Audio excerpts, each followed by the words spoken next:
All right. Hi, everyone. Good afternoon. Hello, hello, and kamusta and konnichiwa. All right. So today we have leaders from Malaysia, Indonesia, Philippines, and Japan. All right. So yeah, welcome all. I'm Mei In here, today's host of a GG Clan. All right, so let's start with our first slammer from GG West Jakarta. A big applause to Gusman. Okay. Actually, I'm very nervous here. Okay. Let me share my screen first.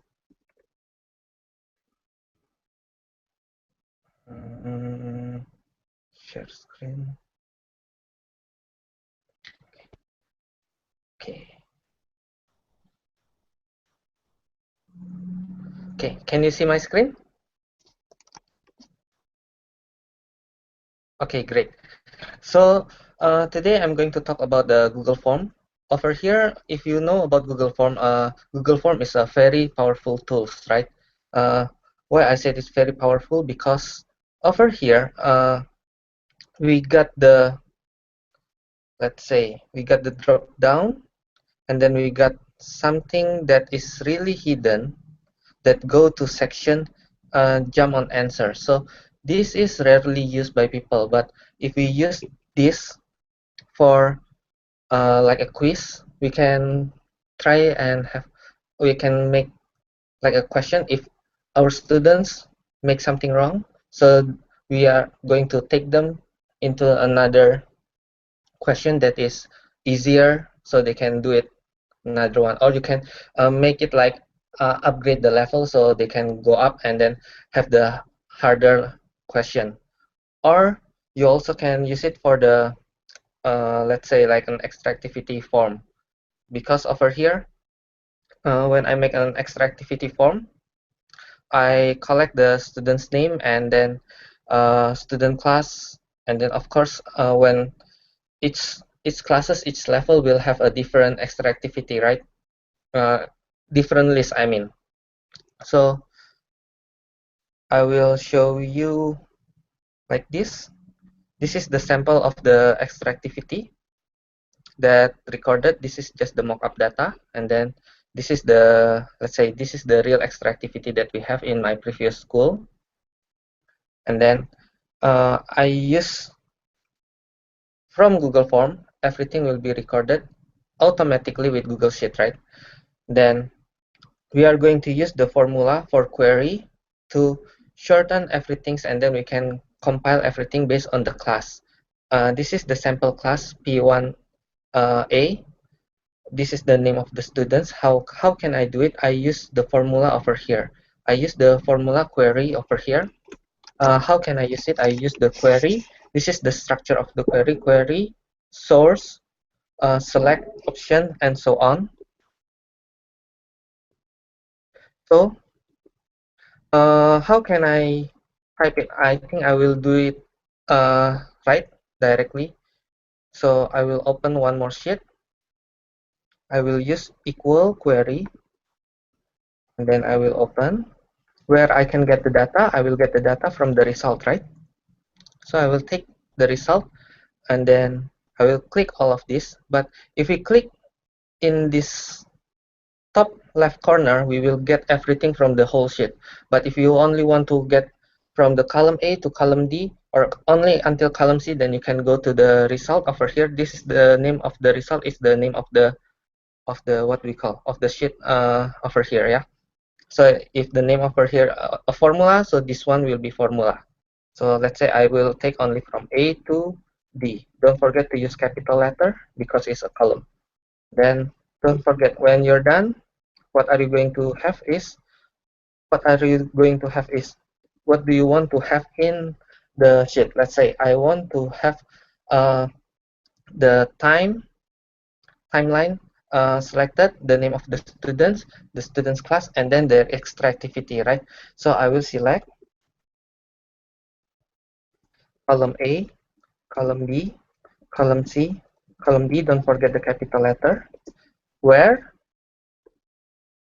this is the formula. It's like I want to select everything, but based on what? What is what is like what is the formula? So let's say I want to take it all from P1B, let's say, where the P1B over here is located in column C, right? So I will make it C column equal to, if quotes equal to P1, type it exactly like uh, the one that written on your column, otherwise it will not get the things. And then close it, and then do you need to order it by the time? If you need it, then you will say order by column A, and then you close it. Don't forget to give a quotation. Close it, enter, and then you will get all of this. You will get how many over here? As you can see over here, there is 15, right? Let's say you want to limit it into only five students or only 5%. So you can also say limit 5, and then you will take it, and then you will see this is the first 5 that comes into the class, that comes into your form. So it's very handy for me. And then the other things that I'm going to discuss is I'm going to discuss about the import range. Uh, okay, the import range. This is just to show sometimes we have something that we need to see in one files and in other files, right?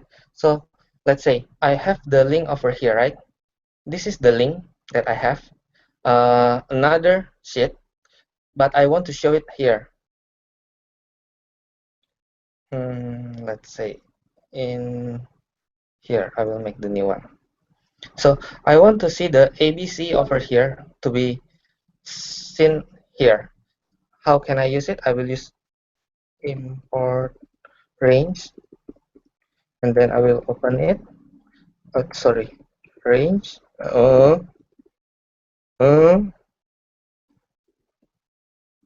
then the spreadsheet key. Where can I find the spreadsheet key? If you take a look on the link over here at the top of the URL, you will see edit. It means you still can edit it. If you only can copy, right before the edit, you can copy this ID, copy, and then go over here, paste it, quotation, and then comma, give the range. Where do you want to have the range?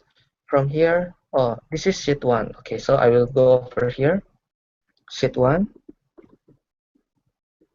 give the exclamation mark, which column that you want to have. Let's say I want to have column A until column C. Sorry, until column C, quotation, close it, enter. That's all. If something happen, you just need to click it, and then you click allow, so it will link. Let me show you how this works. Okay, let's say I have 2 over here.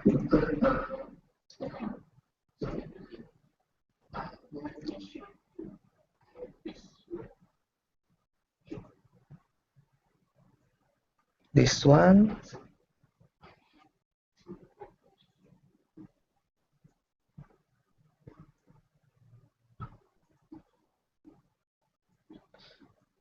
this exactly the same with another one, right?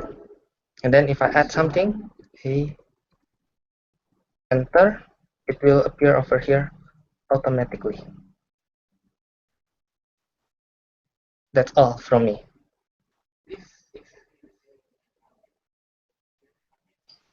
All right. Thank you, Guzman. Yeah.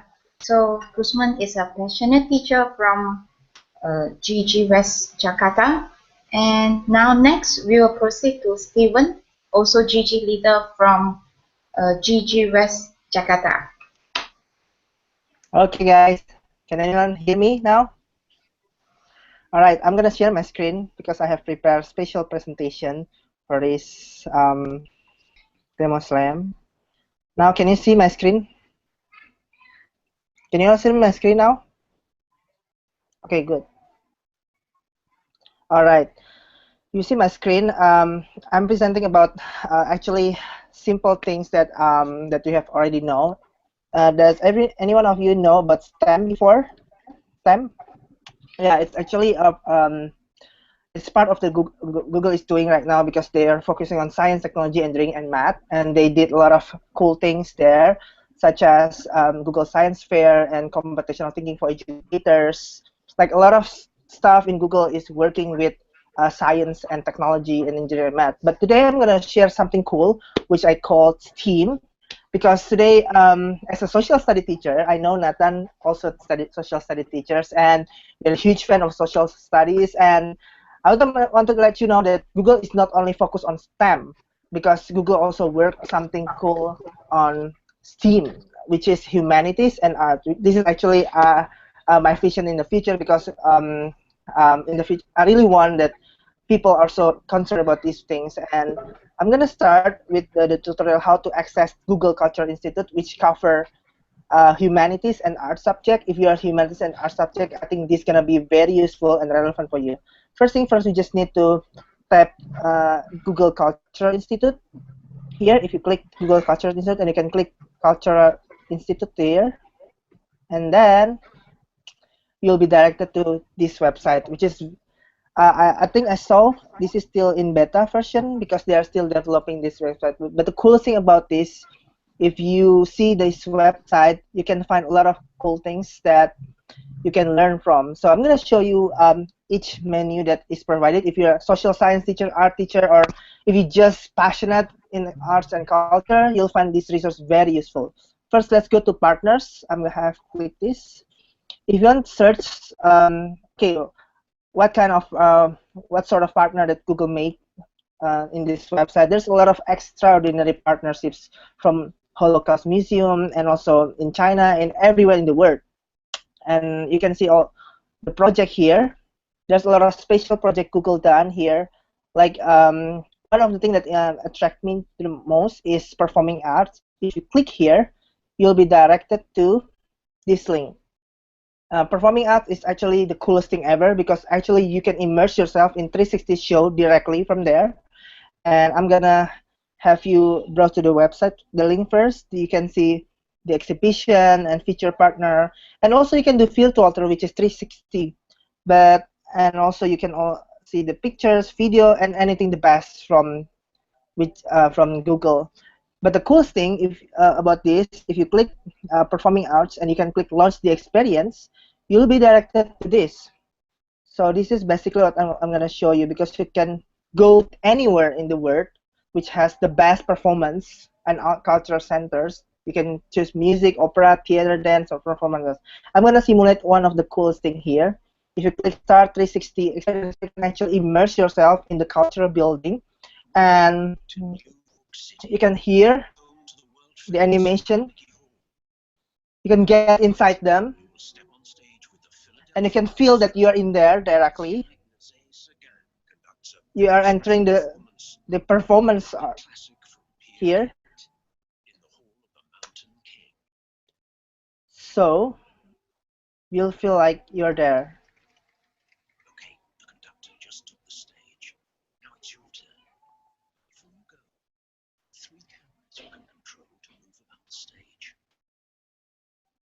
Sorry. So in this cultural institute, you can actually feel like you are in the stage, on the stage, and you are feeling the music right there. You're in the cultural centers. You feel that you're in the midst of everyone who is actually playing the music. Did you see this? Just I found it very cool and amazing. So you can also listen from your with the voice, and you can share it, and you can enjoy the performance by yourself. Is that awesome? So this is the performance art. I really encourage you to click this if you want to watch a concert and everything. Please feel free to join and get the best experience there. And the second one, this is the mediums, and this is the Google Arts and Culture actually filter the artwork, the medium of artwork. If you can see a lot of stuff here, and if you go to art movement, you can learn arts deeper. I think this is perfect if you teach art. You can learn a lot of different movement here. And the last one is about history subject. If you're a social study teacher, you want to see how Google teach social studies here with very, very interesting online exhibition. If you can see, there's a lot of useful document and also video if you can click here. Amazing stuff which is in HD image quality is being presented here. See, this is very amazing. And this is the place. If you search, like for example, if you want to search your country, let's see how Google arts and culture exhibit your country here. You can find specific stuff like place, partner. So you can see a lot of exhibition from my country, Indonesia. The artworks and historical figures, photos, museum. You can even get into our museum here. If you can click the museum view, you can feel like you are in the museum of one of the best museum in Indonesia. You can feel that you're around the museum. You can do virtual field trip here with your students, going to Indonesian museum and to learn about the Indonesian cultures. And you can also see the gallery and the place and historical event here. And the last thing, you can also find a lot of historical figures. If you teach history or social study, I think this is gonna be perfect research because you can know everything about their feature, their character and history, something like that. And the last cool thing that I want to show to you is that Google Chrome Web Store. If you browse in Chrome.Google Web Store, you can type Google Art Project, and I really encourage you to add it to your Chrome because one of the coolest thing that I did, I have the extension of Google Art Project here, and every time you open your Chrome, you'll get this. So you'll get directly the pictures of the Art Culture Center. So whenever you click a new tab, you can click and you can also refresh and find a lot of beautiful pictures from arts, culture, and art centers. So your browsing experience will be much more exciting. I think that's all from me. Thank you. Whoa, cool. Steven? Yeah. Oh. Thank you so much. Try it. I'll give you the link. Yeah, really cool. When I see the performing arts, like wow. You should try. Let's Yeah. go. Mhm. So, all right, next we will move to from Indonesia. Now we move to Malaysia. We have a leader from GEG Pudu, Yasil. All right, a passionate teacher also. Now let's pass on to Yasil. Woo. All right. Hello, everyone. Assalamualaikum and very good afternoon. So, just a very short stuff, and this thing, what I want to share with you is a very, for me, is very handful and very applicable to use in class. So, let me screen share with you. Okay. All right. What I want to share is this one. It is called craft text. All right. So whatever that you see in front of your screen, so whatever that I type, this is a Chrome extension. So whatever that I type here, it will appear in the screen, and then it will help the students to, for example, if they want to type certain text in websites, so everything that we want to students to go to the websites. So we just click at the city box here. But just there is another uh, what I say that if you want to cancel this text in front of the screen, we just need to click again at the city text here, crafty text, and then it will just disappear. Right? So whatever that I think it is very useful because um, we can really have a very big text in our screen without moving to without go to Google Slides or type and then enlarge the screen and then go to full screen. So it will really save our time for us to really make our students to go to the certain websites. So how do you get these extensions? As usual, go to the Chrome Web Store, type Crafty Text, then here, all right, that's a simple C and T word. So this is the extension that you can add to your Chrome. So I would say that from my opinion, just one drawback for this Crafty Text is just there is no X button. We want to disappear the text. We just need to click the city text again, and then it will just disappear. But however, it's very cool because I usually use this quite a lot. If I want my students to go to some survey or type anything, go to certain websites, I just open my browser and then click city, and then go to, for example, google.com. So just it will just pop up and it will make the text look bigger, and then of course the students will see it clearly, and then they can go and then explore everything. So it makes our instruction in our class much easier and much faster. So I think for me, that's it for me. It's just a very simple tool, but I think it's very useful in class, and then hopefully you all benefit from it, and then go and try in your class. Okay, I think that's all. Well, all right. Thank you, Yasil. All right. Next, okay, let's proceed to from Malaysia. Now we fly to Japan, and we have Nick from GEG West Tokyo. And Nick is not only related, he's really a cool teacher. You should know him better in the future. All right, Nick, carry on. All right, May, thank you very much. All right, I've just unmuted. I'm going to go ahead and share my screen. And what I'm going to do is talk about, and just bear with me here, get my tabs up. I'm going to talk about my maps. Okay, I'm not going to click through this whole presentation. I'm developing this for my some workshops I'm putting on and things like that. But I want to talk about my maps. And my maps, this link I'll share out with us for this presentation. It's public on the web. It's a work in progress, but as you can see, Google My Maps, these are all linked. If you were to click on Earth and Expedition, Street View, these are other Google Geo tools that you might want to look at. Like Stephen, I'm also a humanities teacher, and I want to start using these tools a little bit more. But here's some links you can access later. But what I'm talking about today is not just for, I guess you'd say, for a history or a humanities class. It could be used for English, it could be used for science, a lot of different things. So basically, I'm going to show you briefly how to set up a map. This is what it's going to look like in your setup or your editing mode. And then with preview, this is how it's going to look with somebody who sees it online. All right, so now we'll just pull that apart for one moment.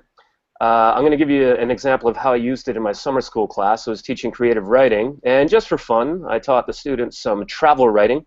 So we talked about, good ideas for what good travel writing is, and then we made a map together. So this is how it looks when it's shared out to the world. So the final product of your map is actually going to look like this. So if I was to enlarge that, so somebody visiting the map, what they would do is click on, for example, this right here, and then Kyoto. So whatever student did Kyoto, she did her research and chose her maps. New Caledonia was another one that a student did. Okay, so that's an example of how I've used it practically in class, and I'm going to show you in a moment how I plan on using it. Some ways I think you could use my maps in the class, because this is what it's all about. These are, these are class maps. So basically, I'm working on museums, World Heritage Sites, cultural centers of Japan, an historical map of Japan, which I'll be doing with my students.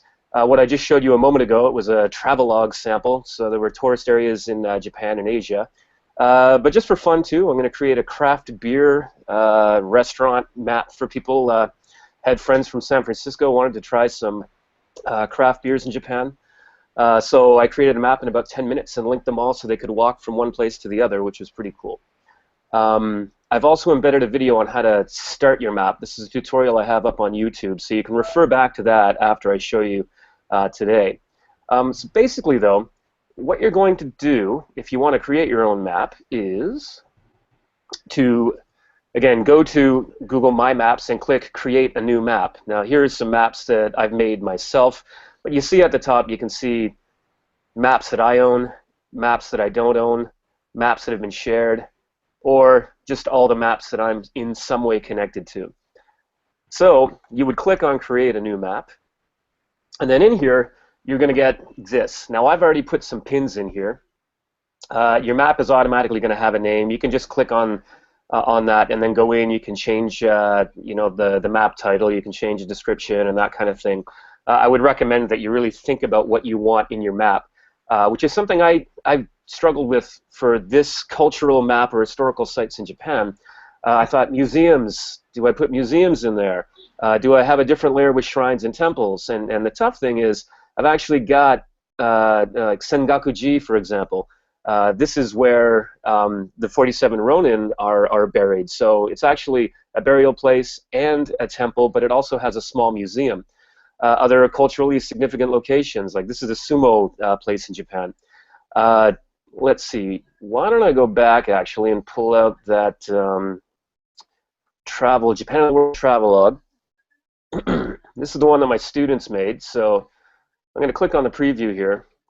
And you'll notice that the students here have their their research done and things written, but it's all in one paragraph.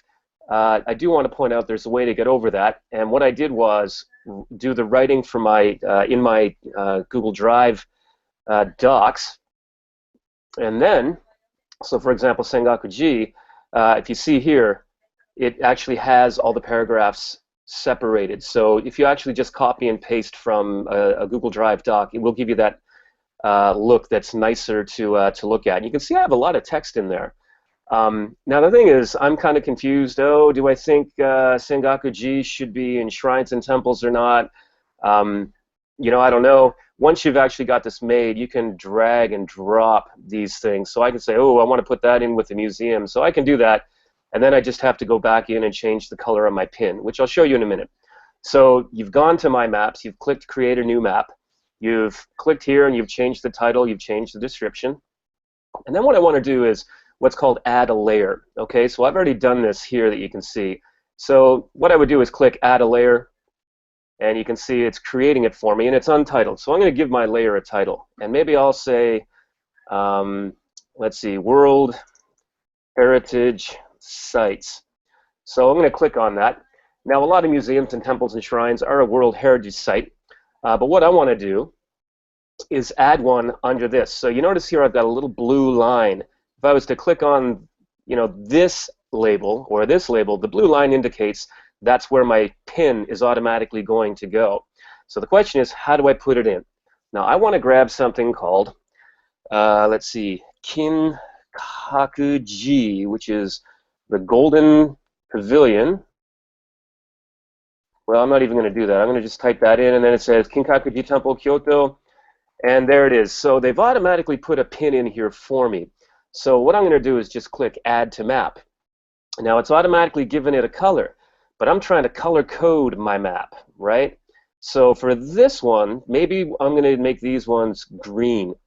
If I want, I can go in and I can change the different shapes, or even if I want, I can go in and look for more icons. So this is a World Heritage Site. Maybe I want to find one that points of interest. Let's see, it's a cultural site. Let's say here, it's kind of like a temple. Maybe I would use that one. You can create a custom icon too, though. You can upload your own images, like an image URL, you name it, which is a pretty cool feature. I'm going to cancel that, though, because I'm going to stick with, oh, well, look, it's in there. I'm going to go back to that, and I'm going to keep it green. Now, all I have to do is close my X there, and then I can click Edit, and I'm just going to write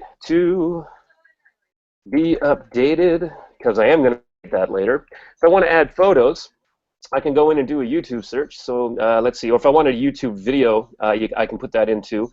If I want to do an image, I'm going to do an image search. So Kinkakuji. You don't really have a lot of time, and there we go. It's a beautiful place. And I can either add more or click Save. And I want to go in and look at the preview and see, oh, all right, where is it? Oh, cool. I'll click Kinkakuji, and then it comes up. And the image that I chose to go in there is the one that's there.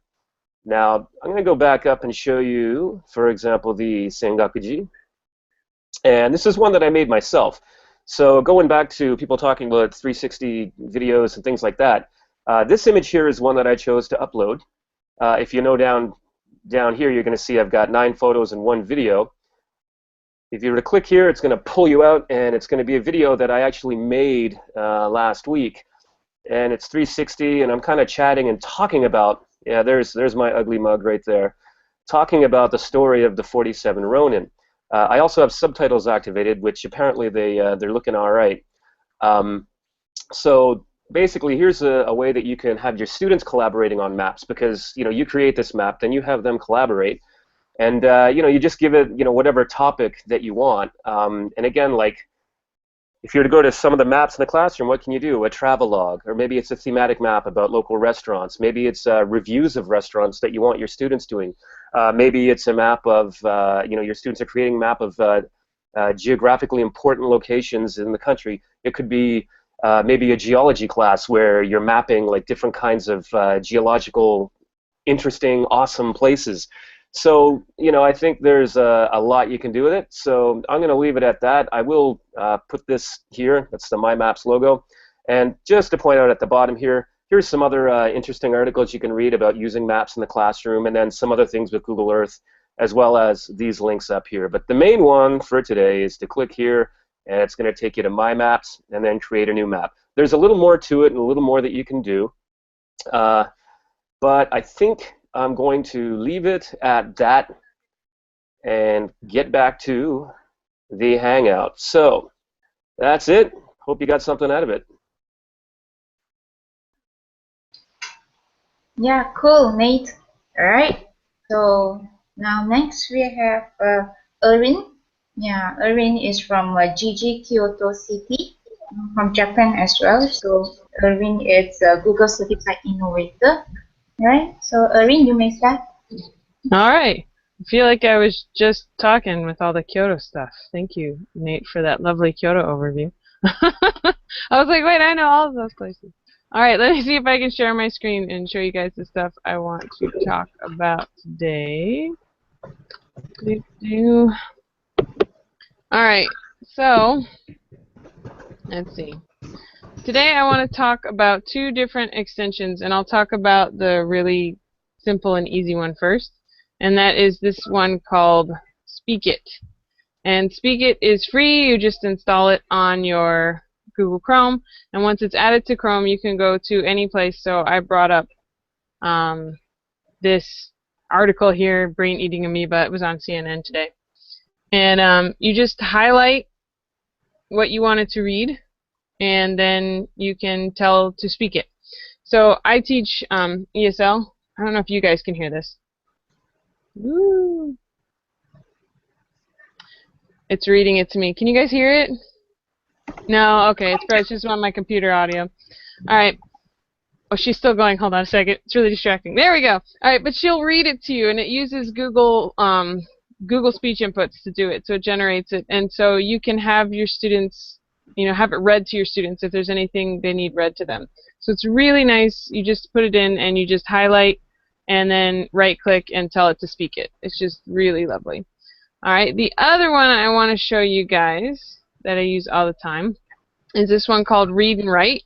And Read and Write is an extension that works in Google Docs, and it does some of the same things Google Docs does as well. So for some of it, I actually use the Google Docs functions more.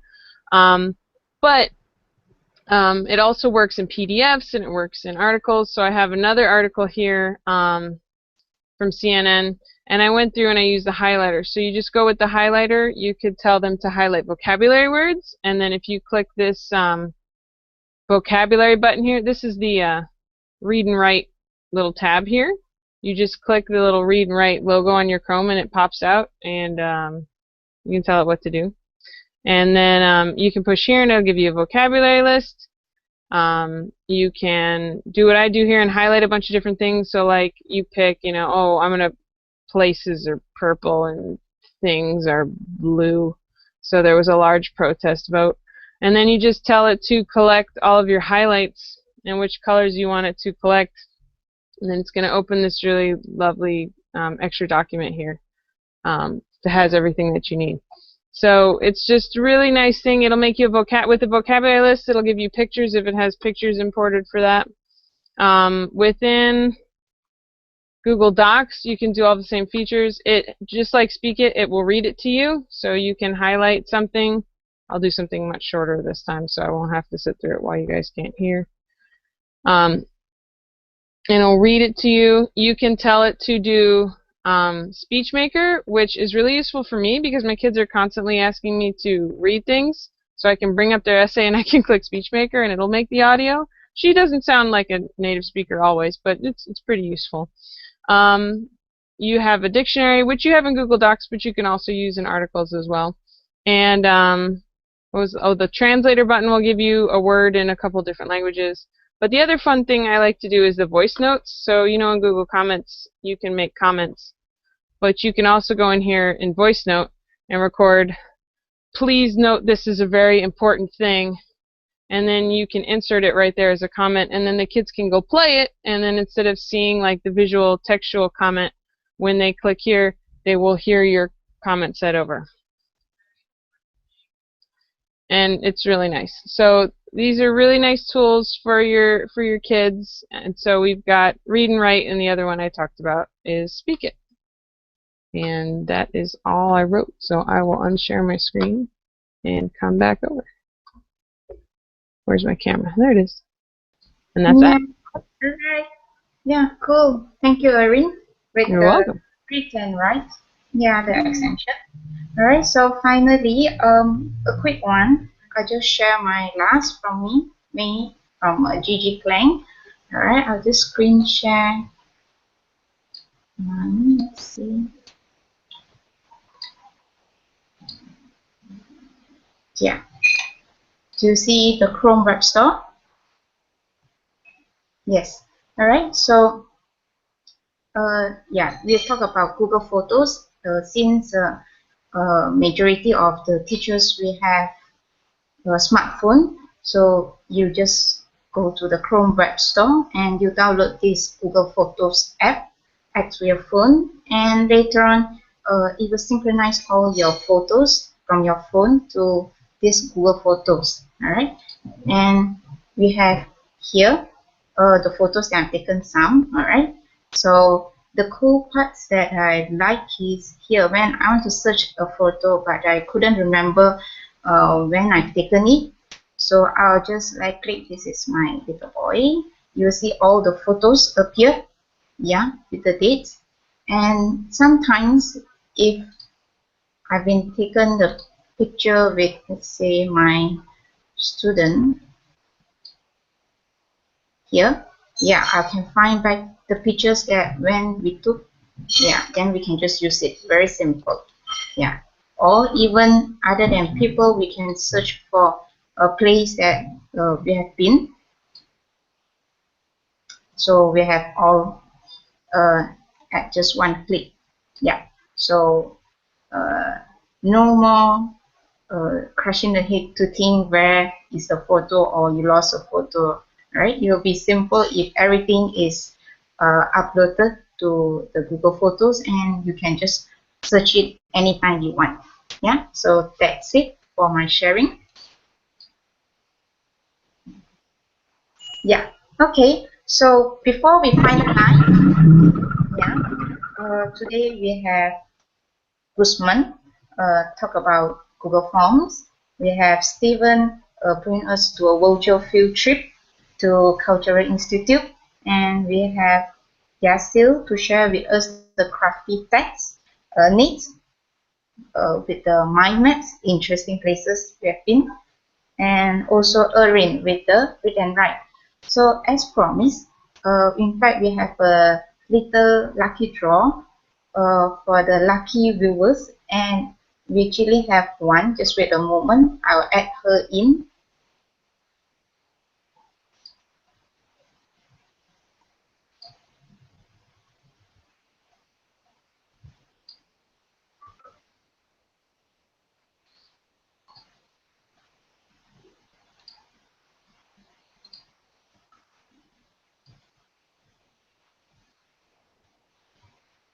All right, and one of the lucky girl is Jessica. Is Jessica here?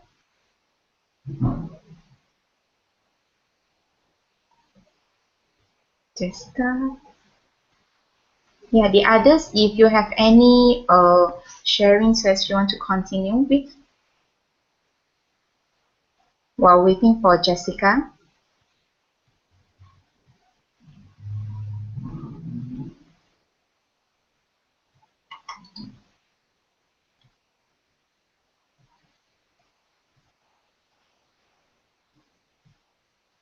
Yes, Jessica is here. Hello, Jessica. Congratulations. Hi, Jess. Can you hear?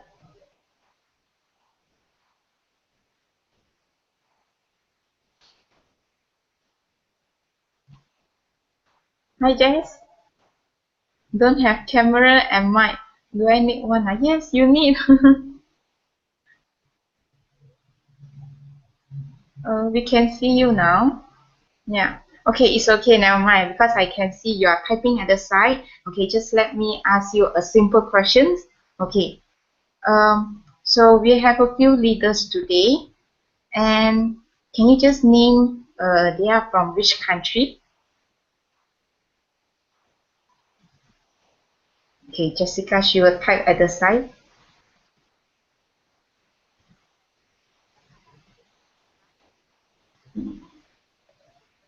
Can you name the leaders, the country that they are origin from?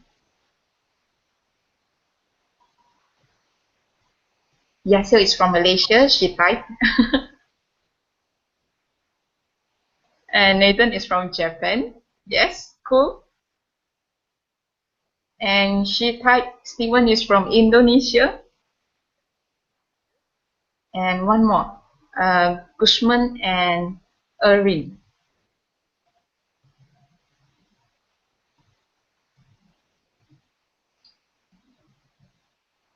Yeah, Erwin is also from Japan. Yes, and the last one, cool.